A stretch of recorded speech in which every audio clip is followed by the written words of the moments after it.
Bien, hermanos, continuamos en esta mañana con el tema que iniciamos la semana pasada acerca del devocional familiar, y quiero recordar que estamos construyendo un edificio sobre dos fundamentos básicos. En primer lugar, que la palabra de Dios establece que es una responsabilidad de los padres el proveer a los hijos una cuidadosa instrucción religiosa.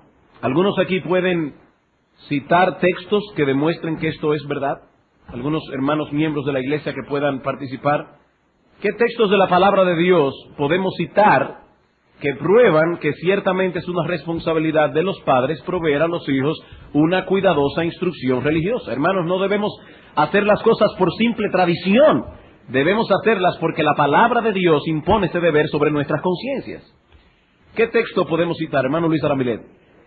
Efesios 6:4, padres, no exasperéis, no provoquéis a ira a vuestros hijos, criadlos en la disciplina y amonestación del Señor. Hermano Martín, Deuteronomio capítulo 6, es un texto clave. Estas palabras que yo te mando estarán sobre tu corazón, pero también las repetirás a tus hijos en tu casa, al acostarte, al levantarte, en el camino. En todo momento debemos estar instruyendo a nuestros hijos en la palabra de Dios. No se trata de algo que hacemos 15 o 20 minutos al día. ¿Qué otro texto podemos citar, hermano Alfio? Proverbios 1:8, no menosprecies la enseñanza de tu padre ni de tu madre. Se presupone que los padres estarán envueltos en la enseñanza de sus hijos. Colosenses capítulo 3, versículo 20, es casi una repetición de Efesios 6. Podemos citar Deuteronomio 6 también, versículo 20 en adelante. Salmo 78 es un texto clave. Primera de Tesalónica 2, 11, 10 al 12. Hay muchos textos, hermanos, que podemos citar que demuestran que ciertamente es una responsabilidad de los padres el proveer una cuidadosa instrucción a los hijos. En segundo lugar, decíamos también que la devoción en familia es una parte esencial de esa instrucción. No que toda la enseñanza debe venir en el devocional, pero sí hemos dicho que el devocional en familia es una parte esencial de esa instrucción. En la mañana del domingo pasado comenzamos a ver la importancia del devocional familiar y decíamos que el devocional familiar es importante porque ejercerá una poderosa influencia en la vida de piedad de cada uno de los miembros de esa familia, comenzando por el padre. Y eso fue básicamente todo lo que pudimos tratar la vez anterior.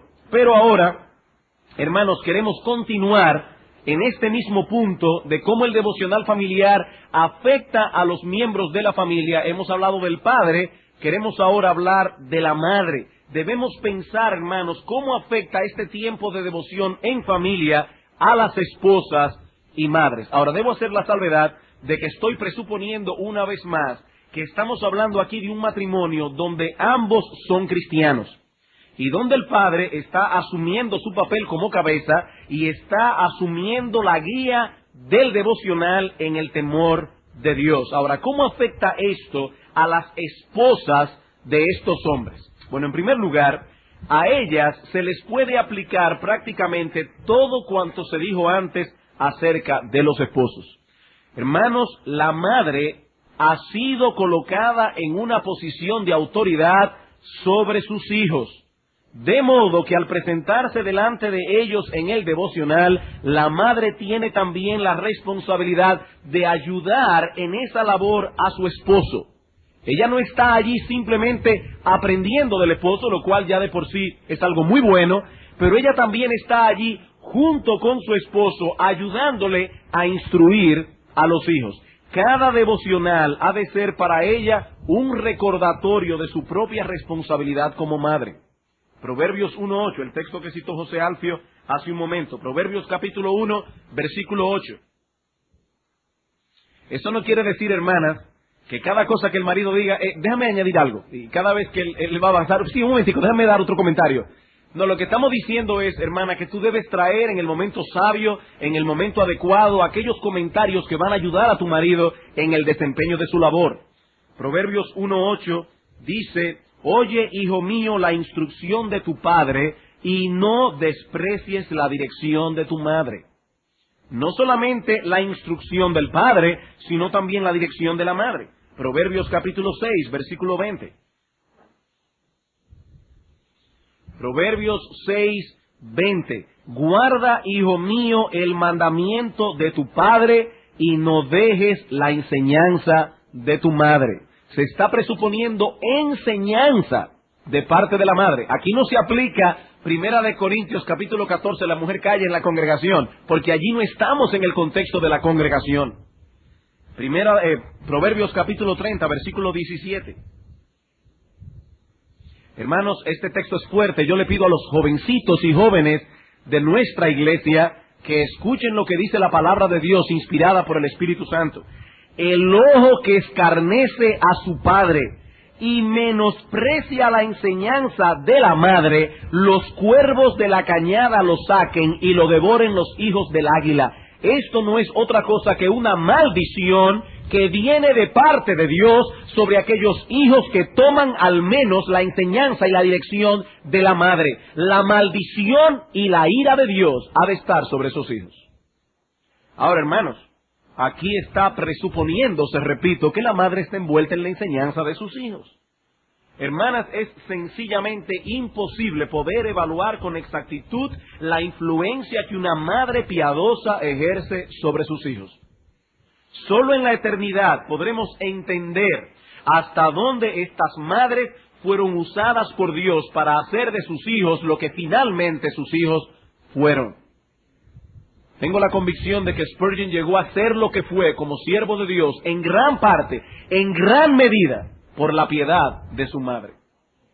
Cada devocional nos recordará que nuestros hijos tienen un alma eterna con necesidades que deben ser suplidas en su momento y que por el hecho de estar más tiempo en la casa, las madres serán el instrumento por excelencia para suplirlas. Hay cosas que la madre conoce, cosas que ocurrieron en el contexto de la relación de los hermanos entre sí en ese día, que el padre no vio porque no estaba allí, y la madre puede traer una enseñanza pertinente en el devocional, en el contexto de las cosas que el esposo está diciendo.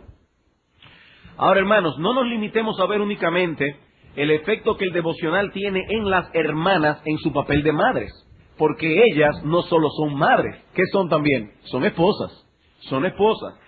Y el devocional familiar ejercerá una influencia sobre ellas en ese contexto. Sabemos que la raíz de la caída, como veremos hoy en la mañana, la mujer posee una tendencia a rebelarse contra la posición en que Dios la ha colocado en el hogar con relación al hombre. Las mujeres cristianas tienen que mortificar continuamente la tendencia a dirigir el hogar, incluso la tendencia a irrespetar la autoridad de sus maridos. Y el devocional familiar es un buen tiempo para recordar cuál es el lugar que Dios les ha asignado como esposas y madres.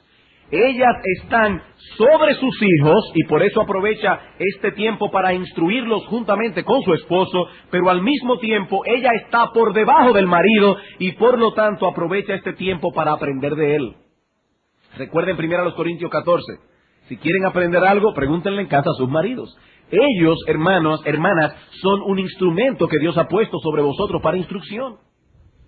De modo que si somos responsables en apartar un tiempo diario para acercarnos a Dios en adoración como familia, hermanos, nosotros estamos ayudando a nuestras esposas en su proceso de santificación. Y eso es precisamente lo que se supone que debe hacer todo esposo cristiano. ¿Alguien puede citar un texto aquí que demuestre que eso es lo que debe hacer todo esposo cristiano? Santificar a su esposa. ¿Qué texto podemos citar? Hermano Eduardo. Efesios 5, ¿cuál es el número de la casa? 25. Efesios 5, 25. Maridos, amad a vuestras mujeres como Cristo amó a la iglesia y se entregó por ella, ¿para qué? Para santificarla. Hermano, cada vez que tú asumes responsablemente la posición en que Dios te ha colocado como pastor de tu hogar, tú estás alimentando el amor y el respeto de tu esposa para contigo. Cada vez que tú te sientas allí en la sala de tu casa con una Biblia y un himnario en la mano para dirigir a tu familia en el devocional familiar, ¿tú sabes lo que estás haciendo? Estás alimentando el amor y el respeto de tu esposa. Así que, como pueden ver, tanto el padre como la madre son afectados profundamente por el devocional familiar. Pero no debemos pasar por alto la influencia que esto tiene sobre los hijos. Sobre los hijos. Hermanos, cuán impactados son nuestros hijos en la ternura de sus corazones cuando perciben ese ambiente piadoso en su hogar. Cuando el día comienza y termina con un tiempo de oración. Desde muy pequeñitos estos niños aprenden la lección de que Dios debe ser honrado en cada cosa. Que ninguna empresa puede ser emprendida sin la bendición de Dios. Que ninguna cosa de nuestra vida, por cotidiana que ésta sea, como comer o beber, debe ser hecha sin consagrarla a Dios. Hermanos, ¿qué impacto debe tener en el corazón de nuestros hijos el percibir esto? Nuestros hijos son beneficiados solo por el hecho de que reciben la bendición que Dios imparte sobre aquellos hogares donde su nombre es honrado. El simple hecho de ellos vivir en un hogar así ya es de por sí una bendición. Pero al mismo tiempo es bueno que ellos recuerden que ellos tienen el deber de rendir a Dios una adoración personal. Y el escucharnos diariamente orar y explicar las Escrituras será el instrumento que Dios usará para enseñarles a orar y para que ellos también aprendan a estudiar la palabra de Dios por sí mismos. Aparte de que los padres y madres piadosos son los agentes que probablemente Dios usará para traer a nuestros hijos a Cristo, y el devocional familiar es un momento clave para lograr este resultado. No solo nos permite exponerles el Evangelio, sino también orar junto con ellos por la salvación de sus propias almas. Spurgeon decía que él no podrá olvidar la forma en que su madre oraba por su salvación. Hermanos, esto es importante. Así que el devocional familiar es importante en primer lugar por cuanto ejerce una poderosa influencia en la vida de piedad de cada uno de los miembros de la familia. En segundo lugar, el devocional familiar, y yo sé que esto quizás va a extrañar a algunos, el devocional familiar es un medio que Dios usa para expandir y santificar nuestras capacidades intelectuales. El devocional familiar es importante porque es un medio que Dios usa para santificar y expandir nuestras capacidades intelectuales. Hermanos, el intelecto es uno de los más extraordinarios dones que Dios ha dado al hombre. El intelecto nos hace ser completamente distintos a los animales. Fuimos creados a la imagen de Dios, y una de las características que derivamos de esa imagen es el hecho de que somos seres pensantes. Todo lo que Dios ha creado le rinde adoración y culto a Dios, pero solo el hombre le rinde a Dios una adoración y un culto racional. Hermanos, ¿cuál es el mandamiento más importante de la ley? ¿Cuál es el mandamiento más importante de la ley? No adulterarás, no cometerás homicidio, no robarás. No, hermanos, el mandamiento más importante es: amarás al Señor tu Dios con todo tu corazón y con toda tu alma y con toda tu mente. Toda tu mente. Todos nosotros no solo tenemos el deber de poner el intelecto al servicio del Señor, sino también el deber de desarrollar al máximo de nuestras posibilidades las capacidades que Dios nos ha dado en ese sentido. Cada cual en el nivel donde está. Hermanos, eso es como los pulmones. Hay personas que se tiran en el agua y llegan hasta 25 pies de profundidad. Hay otros que solo llegamos a 5. Es como los pulmones. Lo que yo tengo que estar seguro es de que yo me he esforzado por expandir mis pulmones intelectuales hasta donde esos pulmones dan. Y uno de los medios que Dios usa para expandir nuestras capacidades intelectuales es el devocional familiar. Pastor, ¿y cómo es eso? ¿Qué tiene que ver una cosa con la otra? Tiene mucho que ver. En primer lugar, porque la piedad ejerce una influencia directa sobre nuestras capacidades mentales e intelectuales. Hermanos, ¿cuál es el principio de la sabiduría? Según Proverbios capítulo 1, versículo 7. El temor del Señor. Hasta tanto una persona es llevada al temor de Dios, su mente permanece en tinieblas. Y no importa cuánta información académica esta persona pueda almacenar a lo largo de su vida, si no tiene temor de Dios es un necio. Si no tiene temor de Dios es un insensato. Así que la piedad afecta directamente nuestro intelecto. No debemos extrañarnos entonces al ver que los mismos medios que Dios usa para el desarrollo de la piedad contribuyen al mismo tiempo al desarrollo de nuestras facultades intelectuales.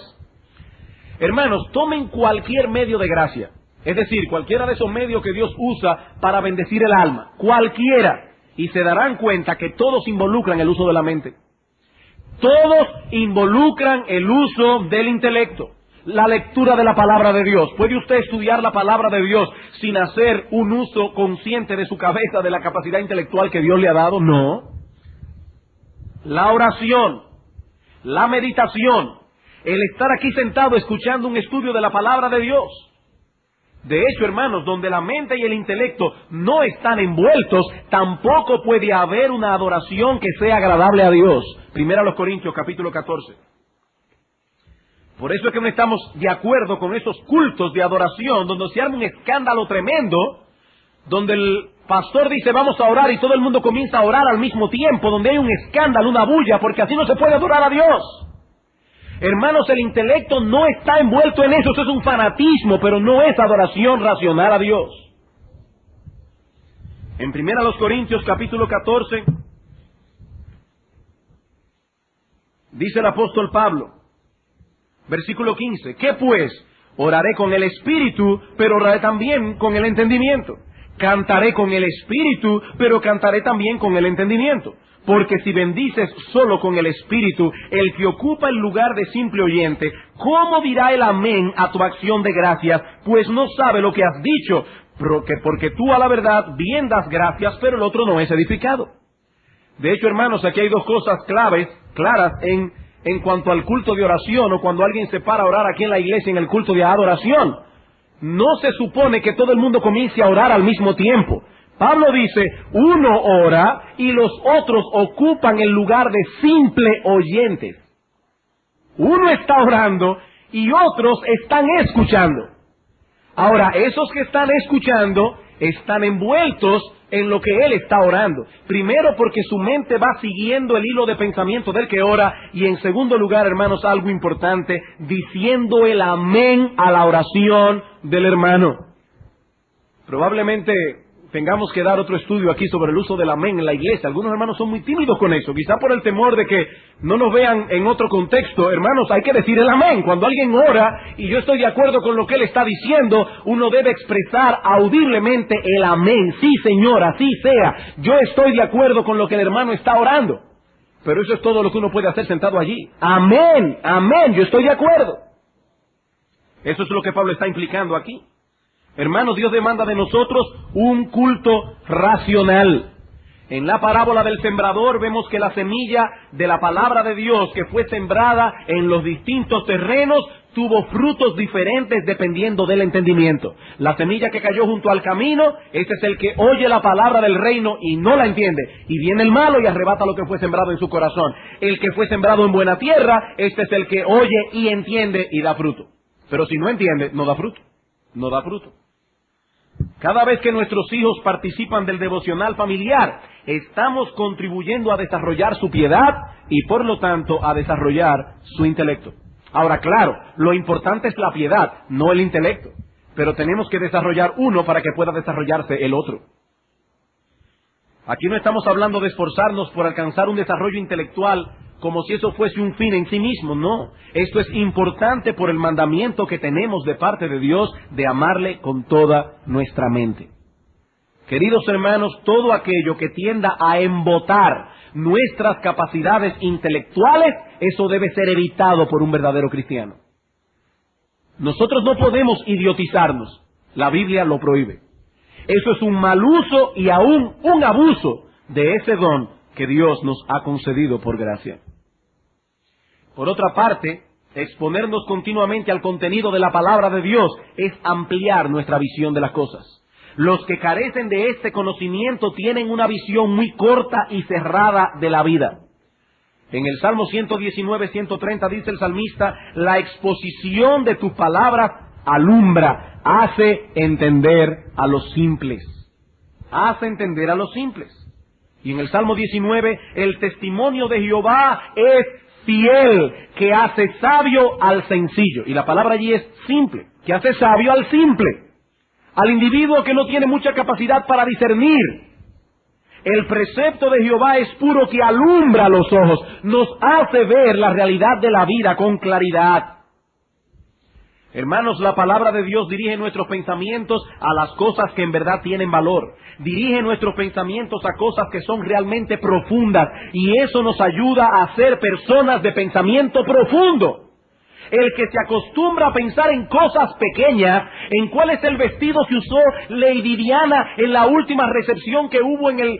Hermanos, el que usa sus capacidades intelectuales para esas boberías, empequeñecerá su mente y pronto comenzará a perder aún las facultades intelectuales que Dios le dio.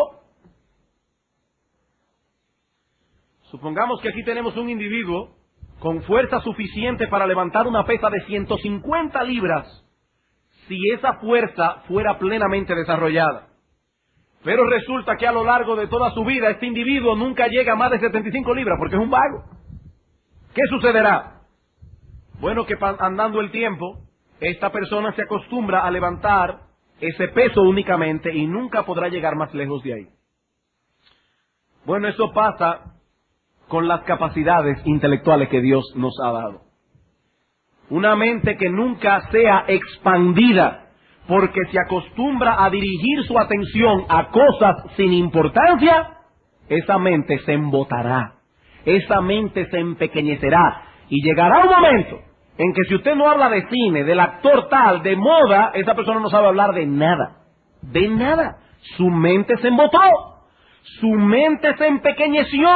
Las capacidades intelectuales que Dios le dio a este individuo se atrofió. Y nosotros no podemos permitir, hermanos, que la mente, el intelecto de nuestros hijos se atrofie. Y uno de los medios que Dios usará para que eso no suceda es el devocional familiar. Nuestra mente es expandida al ser llevada a contemplar la grandeza de Dios y al sumergirnos en el universo contenido en la palabra de Dios.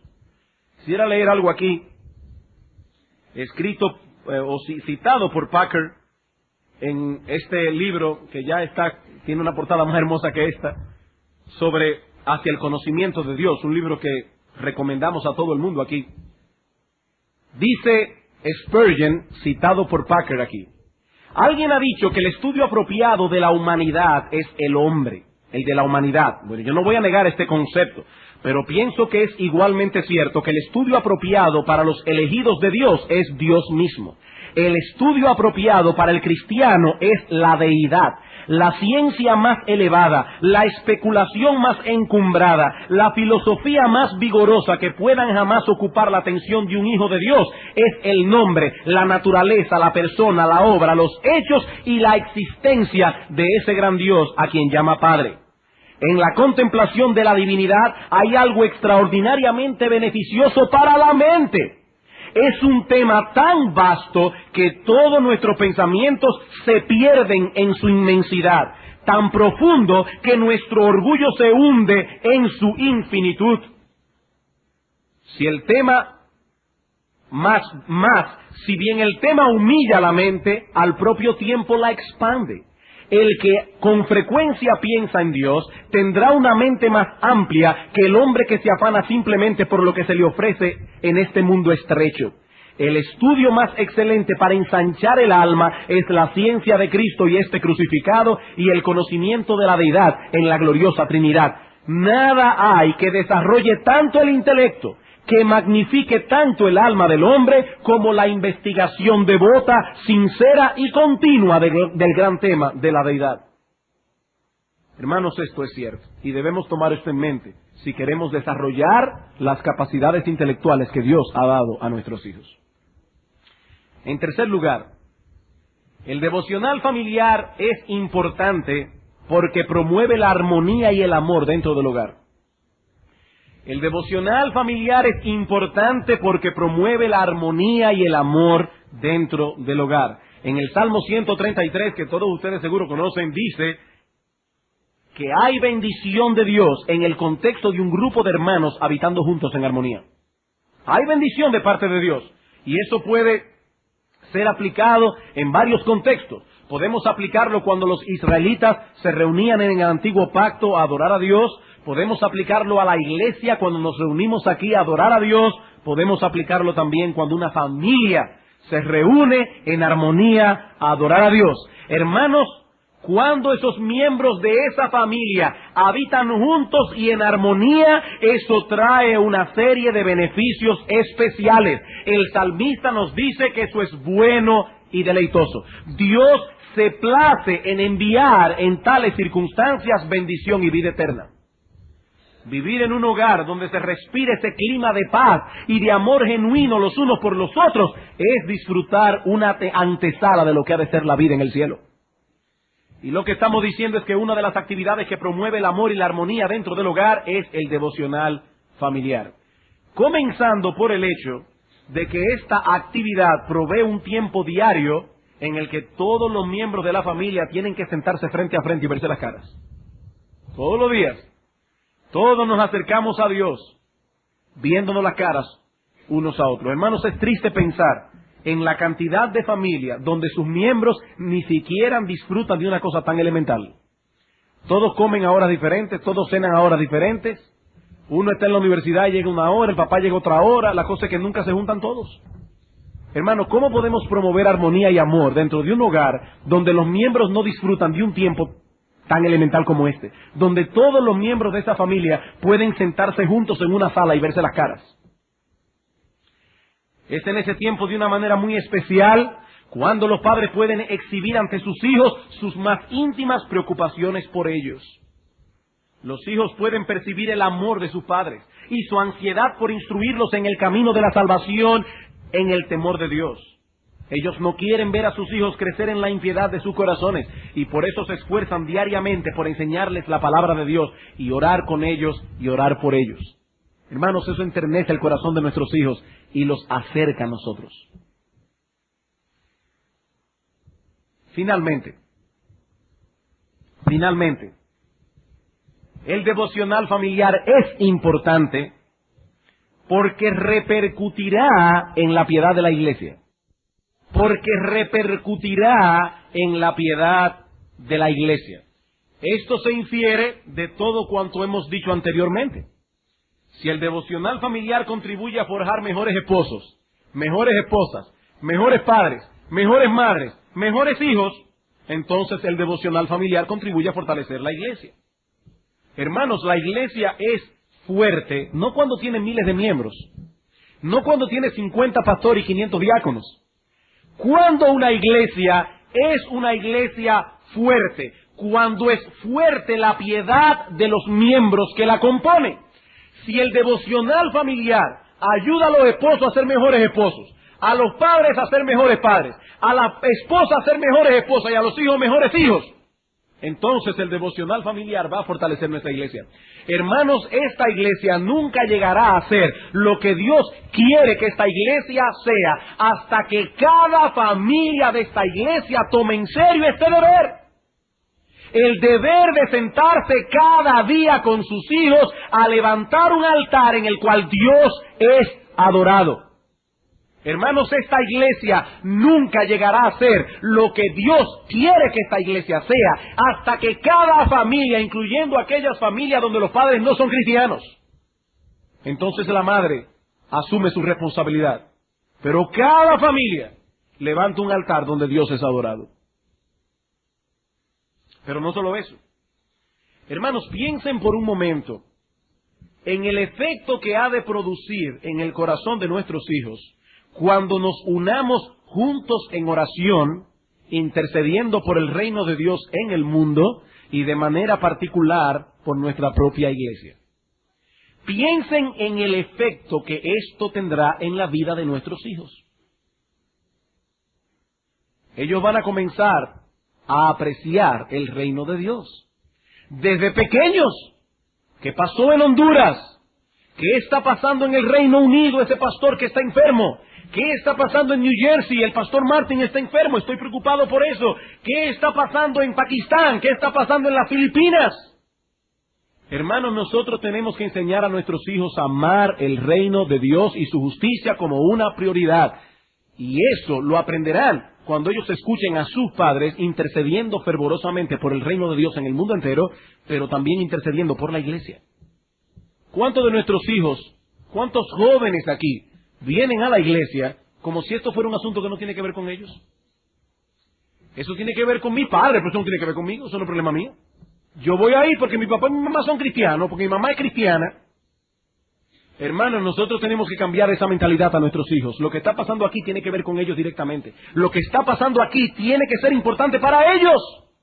Y nosotros les enseñamos a apreciar y amar la iglesia cuando nos postramos en oración delante de Dios, orando por la iglesia, orando por su ministerio, orando por sus pastores, orando por cada cosa que la iglesia hace, porque sabemos que si Dios no edifica la casa, es en vano que trabajan los edificadores.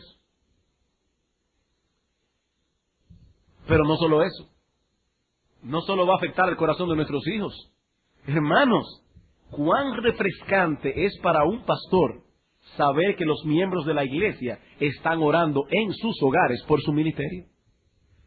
Hermano, qué bueno es cuando uno sale así de viaje y algunos jóvenes de la iglesia dicen: pastor, estábamos orando por usted en casa. Hermanos, eso alienta el corazón del pastor. Alguien dijo una vez que un pueblo que ora hace que su pastor predique. Y no simplemente que predique, sino que predique bien. Un pueblo que ora hace que su pastor predique. Queridos hermanos, el que Dios use el ministerio de esta congregación depende de vuestras oraciones. Las que ofrecemos aquí cada miércoles como iglesia, la que ustedes ofrecen cada día con su familia en sus casas. E individualmente también.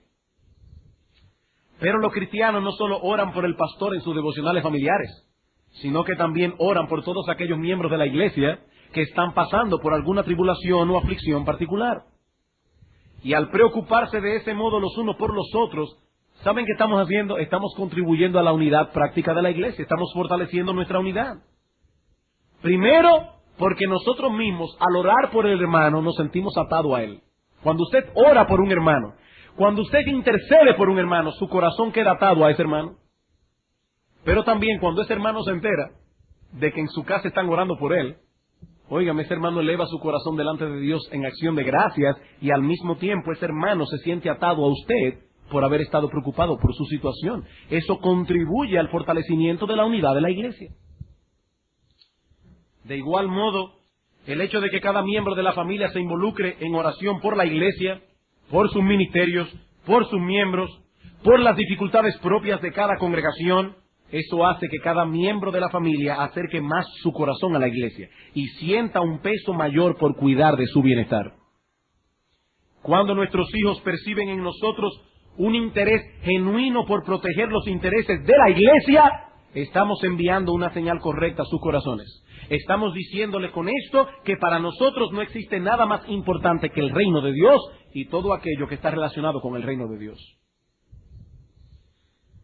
Bien, hermanos, yo espero haber podido amarrar vuestras conciencias a que tenemos un deber bíblico de instruir a nuestros hijos en la disciplina y amonestación del Señor. Espero haber amarrado vuestras conciencias a la importancia del devocional familiar como uno de los medios que Dios ha de usar para esa instrucción. ¿Por qué el devocional familiar es importante? En primer lugar, porque afecta a cada uno de los miembros de la familia. En segundo lugar, porque expande y santifica nuestras capacidades intelectuales. En tercer lugar, porque promueve la armonía y el amor dentro del hogar. En cuarto lugar, porque repercutirá en la piedad de la iglesia. En la próxima escuela dominical, si el Señor lo permite, pasaremos a considerar algunos aspectos prácticos del devocional familiar. ¿Cómo se hace esto? ¿Cuáles son los elementos que componen el devocional familiar? ¿Cómo podemos manejar cuando tenemos niños de una edad o de otra edad? Todas esas cosas vamos a tratar de verlas el próximo domingo. Por ahora, hermanos, yo solo espero que el Espíritu Santo me haya ayudado a mostrar la importancia vital y extraordinaria de este asunto. Eso es todo lo que espero. no solo para la piedad de nuestras familias, sino también para el fortalecimiento de la iglesia. Pero, si acaso yo no he sido lo suficientemente persuasivo, quisiera concluir aquí citando la palabra de un santo del pasado, que es mucho más persuasivo que yo, el puritano William Gurnall, quien escribió la siguiente palabra dirigida a los padres en su obra El cristiano y su completa armadura. Padres, vuestros hijos tienen almas las cuales Dios espera que ustedes alimenten con el mismo cuidado con que atienden sus necesidades físicas. ¿Quién habrá de enseñarles sino ustedes? Nadie se sorprendería al saber de un barco que zarpó sin brújula y finalmente se hundió o encalló. ¿Por qué sorprendernos entonces al ver un niño apartarse lejos de Dios cuando éste no ha recibido ninguna orientación espiritual?